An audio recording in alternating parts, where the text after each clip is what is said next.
So we're given a graph that gives the distance in miles of a car from a town of Gackle as a function of time in minutes. And what we see that is, first off, at 0 minutes, they are 0 miles away from Gackle, and then they begin driving. Now notice, because we have a nice linear function here, they're going a constant rate of change or a constant velocity between 0 and 57 minutes. Look, we see a similar pattern between 68 minutes and 104 minutes. They're also going a constant velocity, and because these two lines appear to be parallel, we could say that they're going pretty much the same constant velocity. Things get a little interesting between 57 and 68 minutes. Notice our line is horizontal, so there's no change in distance for a change in time. So therefore, we have a velocity or a rate of change of 0 between 57 and 68 minutes. So they must be stopped.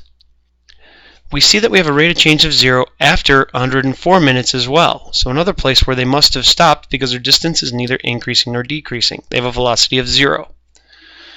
Now, in part B, we're asked to calculate the average rate of change between 57 and 104 minutes. So at 104 minutes, they've gone 106.8 miles. And at 57 minutes, they've gone 63.8 miles.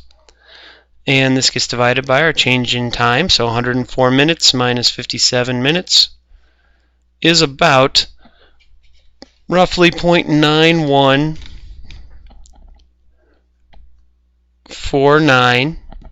And the units on that, these were miles, these were minutes. So miles per minute. Now what that represents is the constant rate of change they would have been going to cover the same amount of distance between 57 and 104 minutes. As we know from previous explorations, we've basically calculated the slope of the secant line. So there's our secant line between those 2 points. This secant line has a slope of 0.9149. So if they had been driving the whole time between 57 minutes and 104 minutes, the average velocity they would have had to go that distance is 0.9149 miles per minute.